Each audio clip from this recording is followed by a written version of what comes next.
Itoophiyaan biyya saboota, sablammootaa fi uummattoota eenyummaa, aadaa, seenaa, afaanii fi amantaa garaagaraa qabaniin kan ijaaramtee fi wal jaalalaa fi wal kabajuun waliin jiraataa turtee fi jirtudha.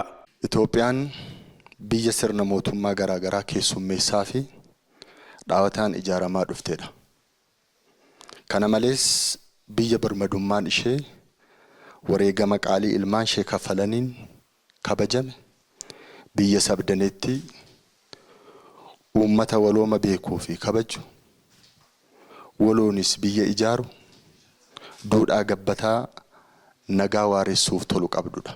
Saboonni sablammoonni biyyi irraa ijaaramte kunis waggoota hedduu fi eenyummaa aadaa fi afaan isaanii dagachuun akkasumas mirga ofiin of bulchuu sarbamuun eenyummaa qeenxee dirqamaan hordofaa turuun seenaa hin dagatamnedha. Uummanni bifa hedduu aadaa fi duudhaa wal danda'uu tokkoomuu isaa ibsu qabu kun sirnoota darbaniin hojiin wal shakkii, jibbaa, wal ajjeesuu fi godaannisa uumuus garaagarummaa waloo kabajuun tokkummaa isaanii cimsaa har'aa gahaniiru. Sabaa fi sablammoonni hacuuccaa barootaaf isaan irra gahaa ture dura dhaabbachuun mirga ofiin of bulchuu, gaaffii dimokiraasii gonfachuu, qabsoo wareegama guddaa gaafate geggeessaa turaniiru. Qabsoo geggeessaniinis sirnaa fi ilaalcha qeenxee cabsuun sagalee isaaniitiin mootummaa ofii isaanii ijaarrataniiru. Federaalizimii dhugaa hundeessuuf, federaalizimii dhugaa hojiirra oolchuuf, kanaaf injifannoo uummata Oromootiin guyyaa argameedha. Injifannoo sabaaf sablammootaatiin guyyaa argameedha. Sabaaf sablammoonni walii wajjiin ta'uun aarsaa baay'ee kaffalanii jiru.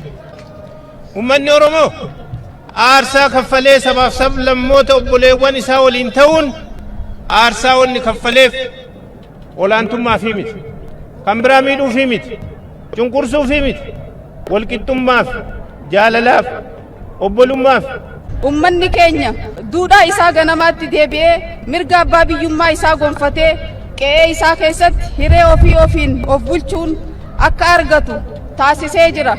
Federaalizimii sabdaneessaan aadaa siyaasaa ture jijjiiruudhaan seenessa waloo fi dhugaa waloo qabannee mootummaa fudhatamummaa uummataa qabu ijaaruu irratti argamna.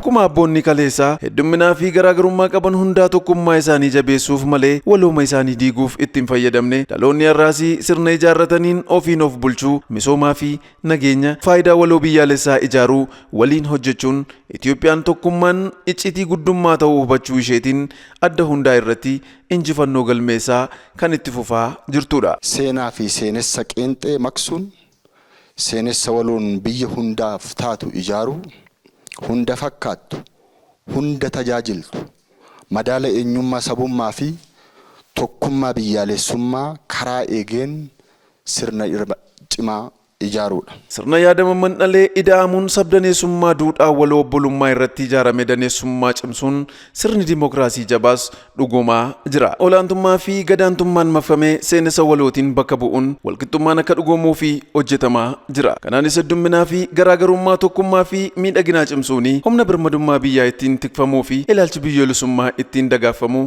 ta'aa dhufeera. Dhugaa eenyummaa Itoophiyaa sabdaneessummaan keenya miidhagina keenya jedhuun bu'uuraan kan mirkaneessaa jiru waloomni kabajaa, kabajni jaalala ta'uu gochaan kan mul'isedha. Daneessummaan keenya har'aa miidhagina keenya ta'ee aadaa wal danda'uu fi waliin jireenyaa keenya bu'uura cimaa irratti ijaaruun lammiileen biyyattii daangaa hundaa tokkummaan ijaarsa biyyaa irratti hirmaachuun shoora isaanii taphachaa jiru. Kanaanis daneessummaan iccitii milkaa'ina kaleessaa har'aa fi boruu taasisuun sirna federaalizimii sabdaneessaa obbolummaa irratti ijaarameen waliin jireenyi sabootaa utubameera. Har'a irra dhaabbannee heddummina akka biyyaatti qabnu miidhagina keenya ta'uu itti fufsiisuu, waloomni keenya dhugaa waloon utubamee obbolummaan cimee har'a keenyaa fi bu'uura jabaa irratti ijaaruun egeree keenyaaf abdii amansiisaa kan itti horannudha. Itoophiyaa haaree seenessa dhugaa waloo keenyaan bu'uureeffatteen hunda hammattee, hunda fakkaattee, hundaas taatee jirtu qabeenya hunda keenyaa taatee akka jiraattu uumuudha. Uummanni keenyas aadaa fi duudhaa sirna gadaa isaarraa dhaaleen kanneen kaleessa ittiin beekamu daran babal'isuudhaan obboleewwan waliin jiraatu tokkummaa isaa cimsuudhaan hojii hunda irratti walii wajjiin hirmaachuun deeggarsa gama biyyaaf taasisu hunda akka taasisu carraa kanaan dabarsuun barbaada. Waloomu tokkummaa jaalalaa fi wal danda'uu saboota sablammootaa fi uummattoota biyyattiin geggeessummaa looreeta nagaa hayyuu qaroo sabaa Dr. Abiy Ahmediin injifannoowwan gurguddoon akka shaaraa magariisaa fi hidha haaromsaa guddichaa Adwaa lammaffaan galmaa'eera.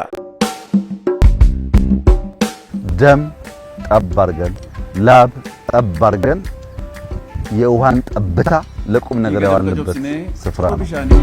ፋይዳ ፊ በከት ይወልችኔዳ ለብዙ ጨለማ ለወረሳቸው በደህንነት ላሉ ህዝቦች ከኒ በረዴራ ከኒ ሳንፉደቴ መተዩማ ኬሳ ጅረኒ ፊ ይፈት ወይ አንድም ሊትር ውሃ አልቀነሰባቸው ወደፊቱ እንዲቀንስ አንተ ሻል ሊትሪ ቶኮ ኢሳንራ ሂንረኔ ገረፉ ዱራቲሲ አከኒ ሂረቱ ኢምበርባን 15 ዓመታት ኢትዮጵያ ውስጥ ወጎተ ሸን ለህዳሴ ያሉት ኩረሸነን ኢትዮጵያነኒ እንጀምራለን። ኢትዮጵያ ከሰቲ ሂዳካ ሂዳ ሩምሳ ጉድቻ ሜጋ ፕሮጀክቲ ኔገላ ከዛሬ ጀምሮ የኢትዮጵያ ጂኦፖለቲክስ ኩስመና ታሪክ አበቃ ማለት har'a irraa jalqabee seenaan jeequmsa siyaasaa lafa naannawaa Itoophiyaa ni hafa. Egaan daawwattoota keenya injifannoo waloomuu fi tokkummaa sabootaa sablammootaa fi uummattoota biyyattiin galmaa'e lammii Itoophiyaa hundaatti abdii gammachuu horee Itoophiyaa misooma egeree kan biraafis imalarra jirtu bara 2023tti fakkeenya Afrikaa bara 2040tti galii giddu galeessaa galmeessite tarree biyyoota addunyaa 20 seentee egereef mijataa taate sabdaneessummaa keenya gaarummaa fi oolchuun daneessummaa humna tokkummaa keenya cimsuun nageenyaa fi misooma keenya waloo tumsuu qabnaani dhaamsa qophii keenyaati. Iccitiin injifannoowwan keenya kaleessaa cimina keenya har'aa fi abdii keenya boriiti. Horaa bulaa deebanaa.